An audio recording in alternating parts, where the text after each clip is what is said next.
Alaikum class, this is Mohammad Hashim Zia and you are watching Mathflix by Hashim Zia. बेटा exercise 3.3 को discuss कर रहे थे। लास्ट लेक्चर जो लेक्चर नंबर 1 था उसके अंदर हम लोगों ने इसका एक टॉपिक डिस्कस कर लिया था कंप्लीट, और आज के लेक्चर में इसका दूसरा और आखिरी टॉपिक भी डिस्कस कर लेंगे ताकि लेक्चर फिर एंड हो जाए और हमारे चैप्टर भी फिर एंड हो जाए। तो जो छोटी छोटी एक्सरसाइज हमारी रहती थी तो मैं उनको भी अब कंप्लीट करवा रहा हूँ ताकि फ्री ऑफ कॉस्ट तमाम ई कैट का तमाम इंटरमीडिएट का मटेरियल भी मेरे स्टूडेंट्स के लिए अवेलेबल हो यूट्यूब के ऊपर, और वो जब दिल चाहे उसको बैठ के पढ़ सकें, आने वालों को रिकमेंड कर सकें। क्लियर है मेरा बच्चा? तो आज जो हम टॉपिक स्टार्ट करने वाले हैं ये क्या है? एक्सरसाइज 3.3 का बड़े मजे का टॉपिक है। ये कहलाता है formula for angle between the pair of the straight lines passing through the origin. Last lecture के अंदर हमने पहले इस बात को डिस्कस करा था, पेयर ऑफ द लाइंस यानी कि वो combined equation of line passing through the origin ना। तो कंबाइंड का मतलब ही क्या है? पेयर। यानी कि कभी भी अगर आपके पास एक से ज्यादा लाइंस अगर ओरिजिन से पास कर रही होंगी तो लास्ट लेक्चर के अंदर हमने उसकी इक्वेशन को समझा था। इस लेक्चर के अंदर हम इस बात को समझेंगे कि अगर इन पेयर ऑफ लाइंस वाली इक्वेशन के दरमियान कोई एंगल एग्जिस्ट कर रहा हो तो वो एंगल कैसे निकालते हैं। अगेन ये टॉपिक बहुत इंपॉर्टेंट है, इसका 1 से 2 क्वेश्चन पेपर में लाजमी पूछे जाते हैं, ना सिर्फ यहां पे बल्कि एप्टीट्यूड के अंदर और आपके इंटर के एमसीक्यूज में भी इससे 1-2 एमसीक्यूज लाजमी आते हैं। मेरा बेटा टॉपिक क्या है? टॉपिक हमारे पास सिंपल सा है, pair of the lines passing through the origin. ऐसी लाइंस जो कि ओरिजिन से पास कर रही हैं उनके दरमियान का एंगल कैसे फाइंड किया जाएगा। तो मेरा बेटा फॉर्मूला मैं आपके सामने लिख चुका हूं। क्या फॉर्मूला है? Tangent theta is equal to 2 root के अंदर एच स्क्वायर माइनस का A B divided by A plus B. अच्छा, ये कौन सी दो लाइंस हैं? ये जो दो लाइंस हैं इनकी इक्वेशन क्या होती है? लास्ट लेक्चर में बताया था, ए एक्स स्क्वायर प्लस का 2hxy प्लस का बी वाई स्क्वायर। ये इक्वेशन किस चीज की है? ऐसी दो लाइंस जो कि ओरिजिन से पास कर रही है उनकी कंबाइंड इक्वेशन है। और ये फॉर्मूला, ये इक्वेशन किस चीज की है? ये इक्वेशन इनके एंगल की है कि भाई वो जो पेयर ऑफ टू लाइंस हैं जो कि ओरिजिन से पास कर रही हैं उनके दरमियान में जो एंगल फॉर्म हो रहा है उस एंगल को फाइंड करने का ये फॉर्मूला है, उस एंगल को फाइंड करने की इक्वेशन है। क्लियर है मेरा बेटा? कैसे इसको यूज करते हैं, कैसे फाइंड करते हैं, अभी सब डिस्कस करेंगे, बिल्कुल परेशान नहीं होना भैया।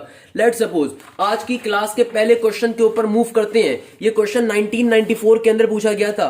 अब आप बोलेंगे सर आपको कैसे मालूम है? क्योंकि मेरा बेटा मेरे नोट्स बहुत तरीके से मेंटेन्ड होते हैं। तो आपकी बुक का क्वेश्चन नंबर 5 है। अगेन इसके 4-5 पार्ट होंगे, मैं सिर्फ एक पार्ट करवा रहा हूं, बाकी सारे पार्ट आप वीडियो को स्टॉप करके खुद से सॉल्व करेंगे। सिंपल सा क्वेश्चन है और ये क्वेश्चन एमसीक्यूज में भी आता है। ये क्वेश्चन 1994 में ऑल्दो 5 नंबर के लिए आया था, बट अब रिसेंट ईयर्स के अंदर एज एन एमसीक्यूज आता है और एप्टीट्यूड के अंदर तो लाजमी आता है। एमसीक्यूज के अंदर क्वेश्चन बड़े मजे का है। अगेन आपको देखो एक combined equation of straight line दे दी है जो कि किससे पास कर रही है? ओरिजिन से पास कर रही है। सर आपको कैसे पता चली ये बात? मेरा बेटा इक्वेशन देख के पता चली ना। इक्वेशन में एक्स स्क्वायर भी है, वाई स्क्वायर भी है और साथ साथ एक्स और वाई प्रोडक्ट की फॉर्म में भी है और इनके कांस्टेंट भी 0 है। कांस्टेंट नहीं गिवन है, इसका मतलब ओरिजिन से पास कर रही है। तो यानी कि मुझे पूरी इक्वेशन गिवन है जो कि ओरिजिन से पास कर रही है, combined equation of straight line. हमें फाइंड क्या करना है? हमें एंगल फाइंड करना है। आपकी बारी में हमें नेचर नहीं फाइंड करनी, क्या फाइंड करना है? एंगल। 1994 के अंदर क्वेश्चन आया था, तो आइए इसको सॉल्व कर लेते हैं 5 नंबर के तरीके से, मगर ये एमसीक्यूज में भी आता है। सबसे पहला काम वही करोगे, ए एच और बी की वैल्यू निकालोगे। कैसे निकालोगे? सबसे पहले इसको आप कंपेयर करवा दोगे, तो लिख दोगे कंपेयरिंग। अच्छा, अगर 5 नंबर के लिए आएगा तो फिर आप तरीके से काम करोगे, we have to find the angle of this line. वो सारी बातें मैं आपको इतने सारे लेक्चर्स दे चुका हूं, वो आपको बातें मालूम है। तो क्या करेंगे मेरा बेटा? सिंपल तरीके से कंपेयर करवा देंगे ओरिजिनल इक्वेशन के साथ। तो ओरिजिनल इक्वेशन क्या होती है मेरा बेटा? ए एक्स स्क्वायर प्लस का 2hxy प्लस का B Y square equal to 0। तो भैया सिंपल तरीके से बेटा हमारे पास यहां से a की वैल्यू आ जाएगी क्या? 1। और जब इनको आपस में कंपेयर करवाऊंगा तो मेरा बेटा क्या हो जाएगा? xy से कंपेयर होगा तो 2h की वैल्यू किसके बराबर आ जाएगी? नेगेटिव के 5 के। और b की यहां से वैल्यू क्या आ जाएगी? बी वाई स्क्वायर जब 6y से कंपेयर होगा तो b की वैल्यू आ जाएगी मेरे पास सिंपल तरीके से 6। तो a की वैल्यू क्या है? 1। और यहां से मेरे पास 2 मल्टीप्लाई और डिवाइड हो जाएगा तो h की वैल्यू क्या आ जाएगी? नेगेटिव का 5 divided by 2 and b will be positive का 6। इस तरीके से a भी निकाल लिया, b भी निकाल लिया, h भी निकाल लिया। अब फॉर्मूला यूज कर लेते हैं क्योंकि एंगल फाइंड करना है। तो फॉर एंगल फाइंड करने के लिए पेयर ऑफ लाइंस के दरमियान का जो एंगल होता है उसको एंगल की वैल्यू फाइंड करने के लिए बेटा फॉर्मूला क्या होता है? ये होता है tangent theta is equal to 2 root के अंदर एच स्क्वायर माइनस का A B divided by A plus B. तो सिंपल तरीके तमाम वैल्यूज को पुट करवा देते हैं मेरा बेटा। क्या हो जाएगा? टेंजेंट थीटा का टेंजेंट थीटा 2 का 2 as it is under root के अंदर एच की वैल्यू देखिए क्या है? माइनस का 5/2 का होल स्क्वायर है, माइनस का ए बी है। ए की वैल्यू क्या है? 1, बी की वैल्यू क्या है? 6। Divided by A plus B, तो 1 + 6 क्या हो जाएगा, 7 हो जाएगा। अच्छा 1 + 6, सॉरी 1 + 6 होगा, बाद में 7 आएगा। अच्छा अब अगर सिर्फ ये एमसीक्यूज में क्वेश्चन आता है तब तो आप डायरेक्टली कैलकुलेटर में पूरा डालोगे, सॉल्व करके आंसर निकाल लोगे और फिर टेंजेंट इनवर्स के ऊपर एंगल निकाल लोगे, अगर एमसीक्यूज पे आ रहा है। वाला अगर 5 नंबर में आ रहा है तो फिर आप इसको थोड़ा सा सिंप्लीफाई करवाओगे, एक एक स्टेप शो करोगे एग्जामिनर को, ताकि 5 नंबर के लिए स्टेप नंबर ऑफ स्टेप्स हो जाए आपके। क्या बन जाएगा, 5 का स्क्वायर 25 डिवाइडेड बाय 4 माइनस का 6, 6 + 1 क्या होता है, 7 होता है मेरा बेटा। तो ये ऊपर जब सॉल्व होगा, सॉल्व होके क्या बन जाएगा, ये बन जाएगा आपके पास सिंपल तरीके से 6 4 24, तो 25 में से 6 निकाला सही है, ये क्या हो जाएगा, ये हो जाएगा मेरे पास सिंपल ऊपर 1 डिवाइडेड बाय 4 रूट के अंदर, नीचे 7 का 7। फर्दर सॉल्व करवा लीजिए तो मेरे पास बन जाएगा √1/4, तो √1/4 क्या हो जाएगा, 1/2, और इस 2 से 2 कैंसिल आउट हो जाएगा, सिंपल 1 बचेगा ऊपर। क्यों, क्योंकि मेरा बेटा 1/4 का रूट क्या होगा, 1/2, ऊपर 2 पहले से मौजूद है, 2 से 2 कट जाएगा, सिंपल 1 बचेगा। नीचे क्या आ रहा है, 7 आ रहा है, तो टेंजेंट थीटा की वैल्यू क्या आ गई, 1 डिवाइडेड बाय 7। बट हमें थीटा चाहिए, एंगल चाहिए, तो अभी हमारे पास क्या वैल्यू आई है, टेंजेंट थीटा की 1 डिवाइडेड बाय 7।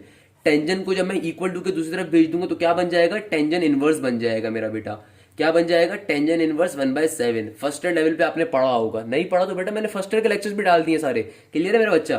तो सिंपल तरीके से इनवर्स बन जाता है जब कोई ट्रिगोनोमेट्रिक फंक्शन दूसरी तरफ जाता है। टेंजेंट इनवर्स 1/7 कैलकुलेटर पे सॉल्व कर लीजिए, आपके पास आंसर आ जाएगा। मुझे एग्जैक्टली नहीं मालूम क्या आएगा, 8 पॉइंट समथिंग आएगा या 9 समथिंग आएगा, तो इसको आप चेक कर लीजिएगा। लेट सपोज 8.13 या 8.12 आ रहा होगा, क्योंकि ये क्वेश्चन बड़ा मशहूर है तो इसलिए मुझे याद थी इसकी वैल्यू। क्लियर, इस तरीके से आपके पास थीटा की वैल्यू आ जाएगी मेरा बेटा। तो बेटा आज के लेक्चर के लास्ट क्वेश्चन के ऊपर जाते हैं, जो कि ना सिर्फ आज के लेक्चर का लास्ट क्वेश्चन होगा बल्कि इस एक्सरसाइज 3.3 का भी लास्ट क्वेश्चन होगा हमारा इंशाल्लाह। क्या क्वेश्चन है, find the combined equation of the pair of the lines passing through the origin which are perpendicular to the line 6x square minus का 13xy plus का 6y square। तो मैं इस क्वेश्चन का भी एक पार्ट आपको करवा रहा हूं, बाकी पार्ट आप सॉल्व कर सकते हैं, 1 से 2 पार्ट्स और होंगे, मगर आसान सा क्वेश्चन है, अगर ना भी करें तो कोई मसले की बात नहीं है, एक क्वेश्चन भी काफी है, ये आपको समझ में आ जाएगा। तो कैसे सॉल्व करेंगे मेरा बेटा इस क्वेश्चन को, सिंपल सा तरीकेकार है। आप किस पैटर्न के ऊपर सॉल्व करेंगे, देखिए पहले क्वेश्चन क्या कह रहे हो समझ लीजिए। आपसे कह रहा है कि combined equation of pair of line आपको फाइंड करनी है, यानी कि आपको इस क्वेश्चन के अंदर क्या फाइंड करना है, you have to find the combined equation of the line जो कि ओरिजिन से पास कर रही है। और ये जो लाइन पास कर रही है ना ओरिजिन से, बेसिकली ये परपेंडिकुलर है एक और लाइन के, तो हमें बेसिकली ऐसी लाइन ऐसी particular combined equation of line pass कर रही है, करनी है, फाइंड करनी है जो कि इस लाइन के क्या हो, परपेंडिकुलर हो। किस मेथड पे फाइंड करेंगे वो बड़ा जरूरी काम है बेटा।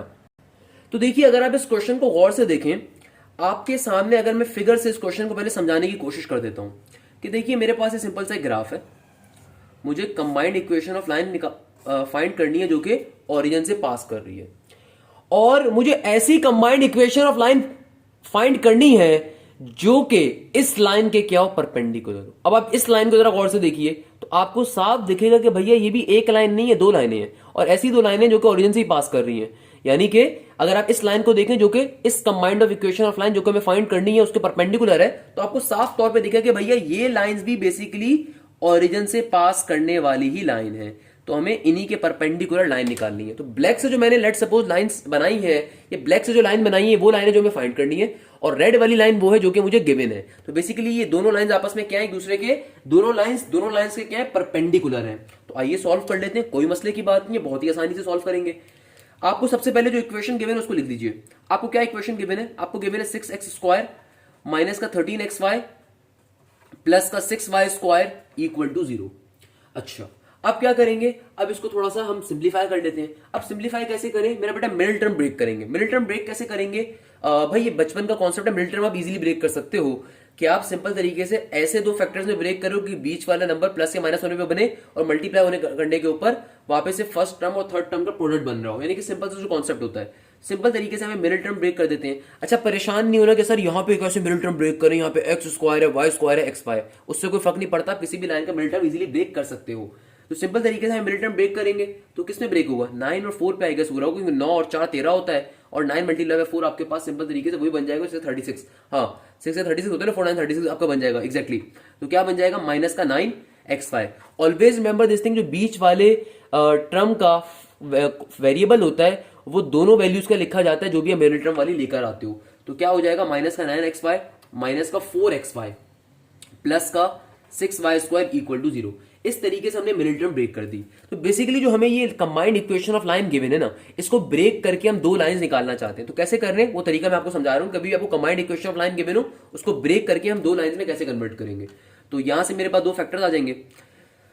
पहला फैक्टर क्या आ जाएगा मेरा बेटा, सिंपल तरीके से 3x आ जाएगा। आई एम सो सॉरी मेरा बेटा, मेरी तबीयत जरा खराब है, बट स्टिल मैं आपके लेक्चर्स बना रहा हूँ क्योंकि मैं नहीं चाहता कि आप लोगों को और लॉस हो। तो सिंपल तरीके से हमारे पास पहले दो फैक्टर्स, पहले दो वैल्यूज में से कांस्टेंट क्या आ जाएगा, कॉमन क्या आ जाएगा, 3x कॉमन आ जाएगा। ब्रैकेट में क्या बचेगा, 3x माइनस का 2x माइनस का 3y। और यहां से भी क्या चीज कॉमन आ जाएगी मेरा बेटा, यहां से मेरे पास कॉमन मुझे साफ दिख रहा है, नेगेटिव का 2y आ जाएगा। तो ब्रैकेट में क्या बचेगा, अगेन 2x माइनस का 3y बचेगा, इक्वल टू के बाद 0 है। तो एक फैक्टर मेरे पास आ जाएगा 3x माइनस का 2y, और दूसरा क्या आ जाएगा 2x माइनस का 3y, इक्वल टू के इस तरफ 0 है। तो इस तरीके से मेरे पास ये दोनों फैक्टर्स को बारी बारी 0 पे ले लेंगे। क्या हो जाएगा 3x minus 2y equal to 0, दूसरा क्या हो जाएगा 2x minus 3y equal to 0। तो यहां से मेरे पास दो इक्वेशंस आ गई। अभी तक क्या काम करा दोबारा सुन लीजिए। आपको combined equation of straight line इस क्वेश्चन में फाइंड करनी है। उसी combined equation of straight line जो आपको फाइंड करनी है, उसके परपेंडिकुलर एक और combined equation of straight line को गिवन है। तो हमें जो combined equation of straight line given है, हमने मिडिल टर्म ब्रेकिंग मेथड के ऊपर दो फैक्टर से उसकी उन दोनों इक्वेशंस की वैल्यू निकाल ली। यानी कि ये दो इक्वेशंस कंबाइन होकर इक्वेशन बना ली थी, जो हमने ब्रेक करके अलग अलग कर दी हम लोगों ने सिंपल तरीके से। और अगर आप और करें तो बेटा इन दोनों में से कांस्टेंट नहीं है, तो इसका मतलब क्या, ये ओरिजिन से ही पास कर रही है। अब क्या काम करेंगे, अब हम सिंपल तरीके से दोनों लाइंस का स्लोप निकाल लेंगे। यानी कि हम सिंपल तरीके से क्या करेंगे मेरा बेटा, हम एक छोटा सा कॉन्सेप्ट यहां पे यूज करेंगे। क्या कॉन्सेप्ट है कि हम लाइन 1 का अलग स्लोप निकालेंगे, लाइन 2 का स्लोप निकालेंगे अलग। ऐसा क्यों करेंगे मैं भी आपको समझा देता हूं। तो भैया लाइन 1 का स्लोप अलग निकालना है, लाइन 2 का स्लोप अलग निकालना है। तो let m1 be the slope of line 1।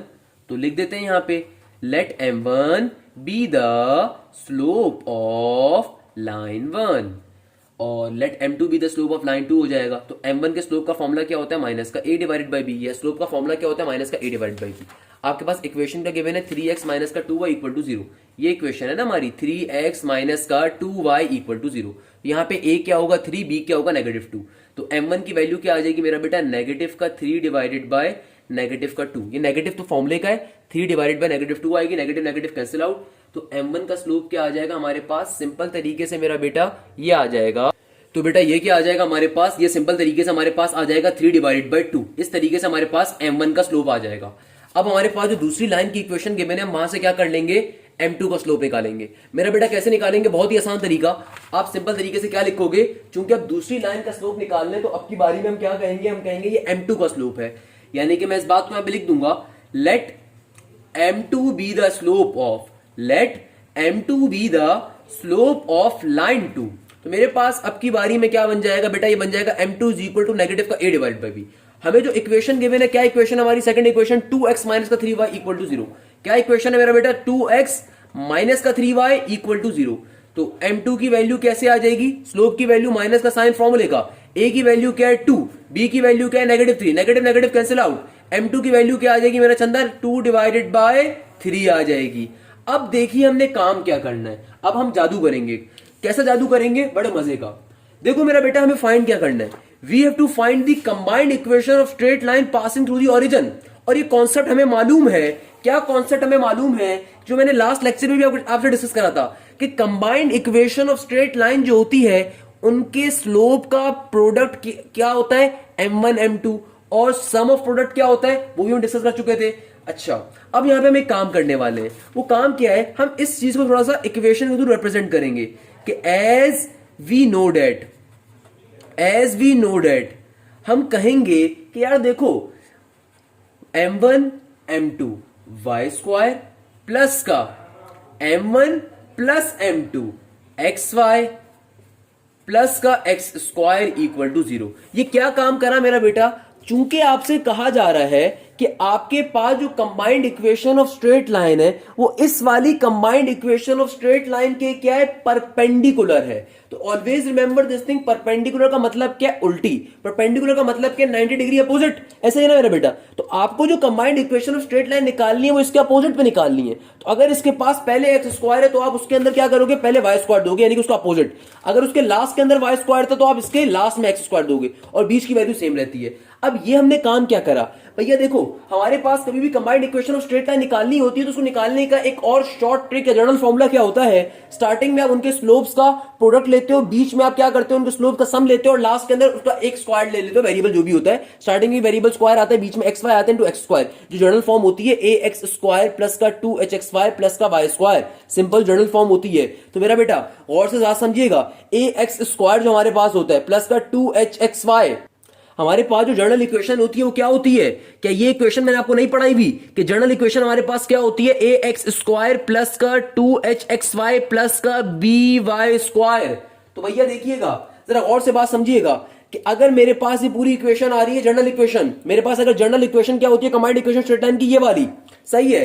अब जरा गौर से देखिए, यहां पे मेरे पास क्या है, ए है, यहां पे क्या है 2hxy है, यहां पे क्या है बी वाई स्क्वायर है। तो अगर मैं आपसे कहूं इस ए की जगह के ऊपर product of slope, product of slope क्या होता है, combined equation of straight line का, मैंने लास्ट लेक्चर में आपको बताया था प्रोडक्ट ऑफ स्लोप किसके बराबर होता है, ये होता है हमारे पास a डिवाइडेड बाई बी के, किसके बराबर होता है, a डिवाइडेड बाई बी के। और हमारे पास सम ऑफ स्लोप किसके बराबर होता है, ये होता है नेगेटिव के 2h डिवाइडेड बाई बी के, ऐसे ही है ना मेरा बेटा। और यहां पे X square as it is मौजूद ही है, उसको हमने नहीं छोड़ा, और इसके साथ क्या होता है कंबाइंड इक्वेशन एंड बी का बी एज इट इज। तो अब जरा गौर से देखिएगा कि ये मेरी जनरल इक्वेशन है, ये मेरी जनरल इक्वेशन है, ये वो फॉर्मूला जो मैंने आपके सामने लिखा है। बात को समझिए, अगर बात आप समझ नहीं पा रहे तो बात को समझने की कोशिश करिएगा। ये जनरल इक्वेशन लिखी है मैंने आपके सामने कंबाइंड इक्वेशन स्ट्रेट लाइन की, ये मैंने एक फॉर्मूला लिखा है, ये फॉर्मूला मैं एक्सप्लेन करने की कोशिश कर रहा हूं आपको। देखिए मेरी बात समझिएगा, आपके पास अगर ये जनरल इक्वेशन मौजूद है कंबाइंड इक्वेशन स्ट्रेट लाइन की, वो कुछ इस तरह से होती है। तो अगर मैं इस पूरी की पूरी इक्वेशन को किससे डिवाइड करवा दूं, बी से, यानी कि इस पूरी इक्वेशन को जो जनरल इक्वेशन है मेरे पास, इसको मैं बी से डिवाइड करवा दूं, तो ये क्या बन जाएगी, ये बन जाएगी a divided by b x square plus का 2h divided by b into x Y plus का b से b डिवाइड होगा तो खत्म हो जाएगा, simple y square equal to 0 बचेगा। यानी कि अगर मेरे पास simple combined equation of straight line का जनरल फॉर्मूला है, उसको अगर मैं b से डिवाइड कराऊं तो ऐसी आ जाएगी। और अब जरा गौर से देख के बताइए, a डिवाइडेड बाई b यहां पे बन रहा है, और ये बात मैं आपको बता चुका हूं कि a डिवाइडेड बाई b किसके बराबर होता है, product of the slopes of the line के जो दो इक्वेशन आपस में कंबाइंड होती है उनके प्रोडक्ट ऑफ स्लोप्स के। और नेगेटिव का 2h डिवाइडेड बाई b किसके बराबर होता है, ये बराबर होता है इस टर्म के, अच्छा यहाँ पे प्लस का ही है, सॉरी यहाँ पे प्लस का ही आ रहा है, किसके बराबर होगा मेरा बेटा, सिंपल तरीके से यहाँ पे ये बराबर होता है हमारे पास स्लोप के, किसके स्लोप के बराबर होता है, m1 प्लस m2 के सम ऑफ स्लोप के, और ये एक्स स्क्वायर का x square as it is. अब चूंकि हमें ऐसी इक्वेशन फाइंड करनी है जो इसके क्या हो, परपेंडिकुलर हो, तो परपेंडिकुलर इक्वेशन में क्या होगा, उसके अंदर ये नेगेटिव साइन प्लस में कन्वर्ट हो जाएगा, और अगर एक्स स्क्वायर यहाँ पे लास्ट में था तो यहाँ पे क्या हो जाएगा, स्टार्टिंग में हो जाएगा, वाई स्क्वायर जो एंड में होता है वो स्टार्टिंग में आ जाएगा, यानी कि उसका अपोजिट काम हो जाएगा ना। बात को समझिएगा क्या कह रहा हूं, ये वाली बात अगर आपको क्लियर हो गई तो मैंने आपसे क्या कहा कि भाई देखो आपको इस लाइन के परपेंडिकुलर इक्वेशन निकालनी है। इस लाइन के परपेंडिकुलर इक्वेशन कैसी होगी, जिसमें इस लाइन की तमाम जो चीजें आ रही हैं उलट हो जाए, वेरिएबल्स चेंज हो जाए। तो अगर एक्स स्क्वायर यहां पे पहले आ रहा है तो वहां पे क्या होगा, बाद में आएगा। अगर यहां पे आपके पास वाई स्क्वायर एंड में आ रहा तो यहां पे क्या होगा, पहले आ जाएगा। अगर ये नेगेटिव है तो वो क्या हो जाएगा, पॉजिटिव के अंदर होगा। अब इसको सॉल्व कर लीजिए, तो आई होप कि आपको ये फॉर्मूला समझ में आ गया होगा, क्लियर हो गया होगा। अब देखिए m1 m2 की वैल्यू, सिंपल m1 और m2 को आपस में मल्टीप्लाई करवा दीजिए, क्या बन जाएगा बेटा, ये बन जाएगा 3 divided by 2 multiply by 2 divided by 3 into Y square, plus का क्या हो जाएगा मेरा बेटा, प्लस का आपके पास सिंपल तरीके से हो जाएगा m1 प्लस m2, तो it will become 3 divided by 2 plus का 2 divided by 3 into x y, और फिर प्लस का x square as it is का as it is equal to 0। तो ये मेरे पास किसके बराबर आ जाएगा मेरा बेटा, सिंपल तरीके से व्हाट इट विल बिकम, यहाँ पे भी 1 आ जाएगा, 1 वाई स्क्वायर हो जाएगा, यहाँ पे क्या हो जाएगा मेरा बेटा, यहाँ पे हो जाएगा 3 प्लस, इनको सिंप्लीफाई करवाइए तो ये बन जाएगा 13 divided by 6 X Y plus का एक्स स्क्वायर इक्वल टू 0। तमाम टर्म्स के नीचे 6 लेकर आना पड़ेगा क्योंकि इसके नीचे 6 आ रहा है, तो सिंप्लीफाई करवाऊंगा, एलसीएम लूंगा पूरी इक्वेशन का, तो क्या बन जाएगा, ये बन जाएगा 6 वाई स्क्वायर प्लस का 13 एक्स वाई प्लस का 6 एक्स स्क्वायर इक्वल टू 0। आपके पास फाइनली आंसर आ गया इस इक्वेशन का, जो हमें इक्वेशन फाइंड करनी थी। कैसे आंसर आ रहा है, यहां से लेके यहां तक मैं सारी बातें दोबारा भी रिपीट कर देता हूं, बट पहले इसको समझ लीजिए। हमने क्या करा, यहां पे हमने एलसीएम लिया, तमाम टर्म्स के नीचे 6 लेकर आएंगे, तो मल्टीप्लाई डिवाइड किया वाई स्क्वायर को भी एक्स स्क्वायर को भी, सबके नीचे 6 आ जाएगा, तो 6 डिवीजन में जो आ रहा होगा कॉमन लेके एक ही बार नीचे लेके दूसरी तरफ जाके 0 से मल्टीप्लाई करवा के खत्म करवा देंगे। अब देखिए क्वेश्चन था क्या। क्वेश्चन बेसिकली ये कि यार आपको एक combined equation of straight line given है और आपको दूसरी combined equation of straight line find करनी है। तो किस मेथड के ऊपर हम सॉल्व कर रहे हैं? बहुत ही आसान मेथड। सबसे पहले हम लोगों ने स्लोप्स निकाल ली, यानी कि हमें जो एक combined equation straight line given है हमने उसको मिडिल टर्म निकाल के उसकी दो इक्वेशंस को अंदर स्प्लिट करवा के हमने वहां से स्लोप निकाल ली है। अब आता है असली तौर पे ये वाला काम हमने क्या किया। सर ये समझ में नहीं आ रहा, दोबारा बताइए जरा। मेरा बेटा देखो, इस इक्वेशन को ध्यान में रखिएगा, ये इक्वेशन बड़े काम की है, ये आपको मालूम होनी चाहिए। आपके पास कभी भी अगर एक परपेंडिकुलर लाइन या आपके पास कभी भी कोई परपेंडिकुलर लाइन होती है तो परपेंडिकुलर लाइन में होता क्या है? स्लोप अपोजिट होता है। If you remember chapter number 2 मैंने आपको बताया था क्या होता है, स्लोप आपका अपोजिट होता है उसके अंदर, यानी कि m1 multiply by m2 is always equal to -1। The product of this slope is always -1। अच्छा, दूसरे नंबर के ऊपर बेसिकली यहां पे आपको एक combined equation straight line given है, आपको उसकी परपेंडिकुलर के अंदर जो कंबाइंड इक्वेशन स्ट्रेट लाइन आ रही है आपको बेसिकली वो फाइंड करनी थी। तो भाई देखो, इसको करने का तरीकेकार क्या होता है कि आपके पास सिंपल तरीके से क्या हो जाएगा, स्टार्टिंग के अंदर आपके पास आता है product of slope into y square, फिर आता है sum of slope into x Y plus का एक्स स्क्वायर। और ये इक्वेशन आती कहां से? मैंने दो लाइंस के अंदर आपको ये डिस्क्राइब करने की कोशिश करी कि बेटा ये इक्वेशन आ कहां से रही है। आपके पास जो normal general equation of straight line होती है कंबाइंड इक्वेशन की, वो बेसिकली ये होती है। अगर मैं इस पूरी इक्वेशन को बी से डिवाइड करवा दूं तो ये बन जाएगी। तो हमारे पास सिंपल तरीके से ये जो इक्वेशन आती है, ये वाली ब्लू वाली इक्वेशन, ये यहां से आ रही है, क्योंकि a डिवाइडेड बाई बी किसके बराबर है? हमारे पास प्रोडक्ट ऑफ स्लोप के बराबर होता है।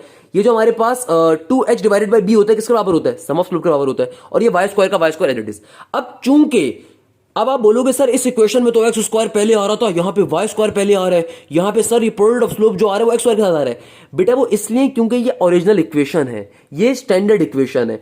आपको जो इक्वेशन गिवन है आपको उसके परपेंडिकुलर पे निकालना है। तो इसके परपेंडिकुलर के लिए क्या होगा? एक्स स्क्वायर सबसे लास्ट में चला जाएगा, वाई स्क्वायर सबसे पहले आ जाएगा, बाकी चीजें सेम रहेंगी। तो हमने यही तो काम किया मेरा बेटा, सेम काम किया, सेम तरीके से फाइंड किया। इस तरीके से हमारा क्वेश्चन क्या हो जाएगा, हमारी फाइनली आंसर आ जाएगा कि हमने जब m1 m2 की वैल्यू डाली, m1 प्लस m2 की वैल्यू डाली, सिंप्लीफाई करोगे, सॉल्व करोगे, आपका फाइनली इक्वेशन आ जाएगी। इस तरीके से क्वेश्चन सॉल्व होता है, इसलिए मैंने आपको एक दफा और भी क्विक रिव्यू दे दिया। आई होप ये क्वेश्चन आपको क्लियर होगा। इस तरीके से हमारा फाइनली चैप्टर नंबर 3 क्या होता है, एंड होता है, अपने इख्तिताम को पहुंचता है। आई होप आपको समझ में आया होगा, आपको अच्छा लगा होगा। तो काइंडली खुद भी देखें, अपने दोस्तों से भी शेयर करें, अपने कोचिंग के कॉलेज के ग्रुप में भी शेयर करें। सदका जारी है मेरा बेटा ये। जज़ाकल्लाह, thank you so much. Hashim Zia signing of.